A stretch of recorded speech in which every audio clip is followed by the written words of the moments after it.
Okay, picture this. The sirens start wailing, or the ground suddenly starts to shake. Chaos can just take over in a blink. But what if I told you that underneath all that chaos, there are these proven systems designed to bring order back from the brink? Well, let's dive into this quick guide to emergency and disaster response and really uncover the principles that save lives. It sounds like a bit of a riddle, doesn't it? A person's heart stopping and a massive hurricane bearing down on a city. I mean, one is this incredibly personal crisis, and the other is just this huge impersonal force of nature. But the answer, and this is what's so fascinating, is all about how we respond. Both demand a calm, structured, and prioritized response, all while the clock is ticking, and that's exactly what we're going to break down. So, we're going to start small. I mean, at the most personal level you can imagine, where every single second is literally a fight for life, an individual medical crisis. This is where the core ideas of emergency response are really forged, right in the heat of the moment, with one life hanging in the balance. 4 to 6 minutes, that's it. That's all the time you have. When someone's in cardiac arrest, this is that golden window before the lack of oxygen starts causing brain damage that you just can't reverse. It's a pretty stark reminder of why immediate, high-quality CPR isn't just a good idea. It is an absolute lifeline. Now, you might have learned about ABC in a first aid class years ago. Well, you can kind of forget that. In this race against time, the rules have changed. The new mantra is CAB, compressions, airway, breathing. And you might be asking why, right?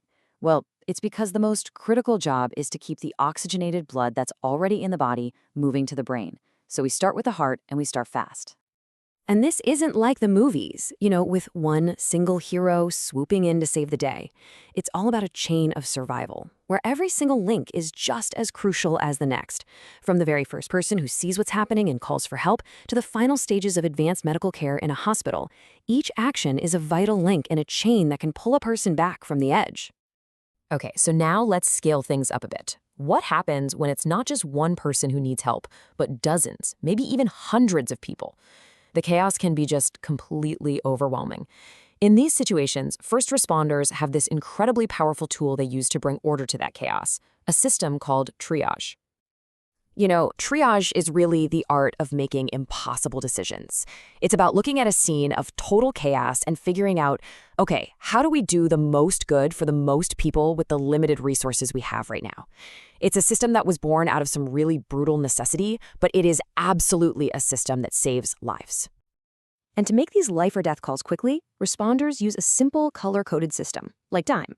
Red is for critical, life-threatening injuries that need help right now. Yellow is for serious injuries that can wait a little bit. Green is for the walking wounded. And then there's the toughest call of all, black, for those who are tragically beyond help. It's a grim, hard calculus for sure, but it's a necessary one when you're faced with an overwhelming tragedy. So we've gone from one person to a crowd, and now to an entire community.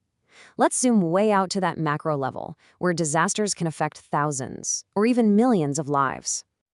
You might think that preparing for, say, a hurricane is completely different from preparing for a terrorist attack. But emergency planners have this kind of secret weapon. It's called the all-hazards approach.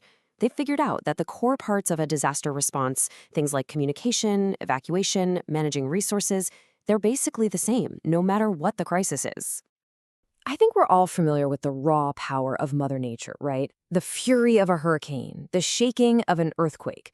But natural disasters can also be silent killers, like a deadly heat wave or a slow-moving pandemic that just completely overwhelms our hospitals and changes our whole way of life.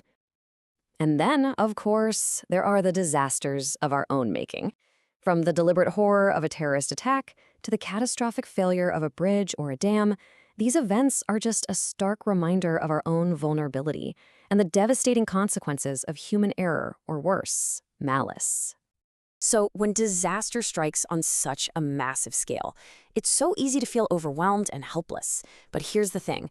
Behind the scenes, there's a really well-oiled machine, a multi-layered system of response that's been tested and refined over decades. And right at the heart of this system is something called the Incident Command System, or ICS.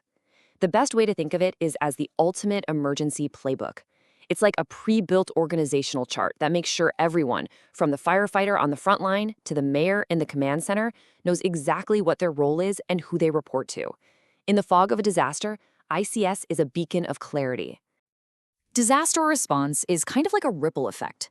It always starts at the local level and then expands outward if needed. Your local emergency management agency is always first up to bat. But if the crisis is just too big for them to handle, that's when they can call in the cavalry. First the state, and ultimately the federal government, with all of its vast resources and specialized teams. So what does it actually look like when the federal government steps in? Well, imagine a team of elite medical professionals, a DMAT it's called, arriving in a disaster zone and setting up a fully functional field hospital in just a matter of hours. These are the reinforcements that can make all the difference when local hospitals are overflowing and their staff are at a breaking point. Okay, so we've seen how the pros handle emergencies, from a single cardiac arrest all the way up to a citywide disaster. But here's the most important takeaway of all. The most effective response system doesn't start in a command center. It starts in your own home. It's time to bring this whole conversation back to you and to your family. This quote, man, it just says it all, doesn't it?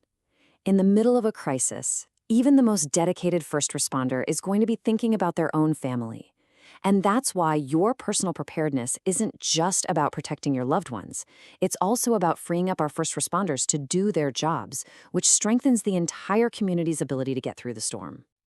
The very first and probably most important step is to build a go bag. And this isn't about being some doomsday prepper. It's just about being a smart, responsible person.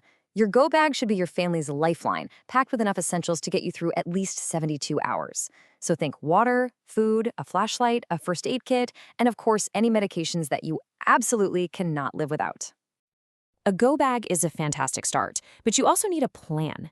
A simple, clear plan that everyone in your family knows by heart, like where will you meet if you get separated? Who is your out-of-state emergency contact? And here's the most important part. You have to practice your plan. Run through it with your family until it's second nature, because in a real emergency, you're not going to have time to think. You'll just have time to act.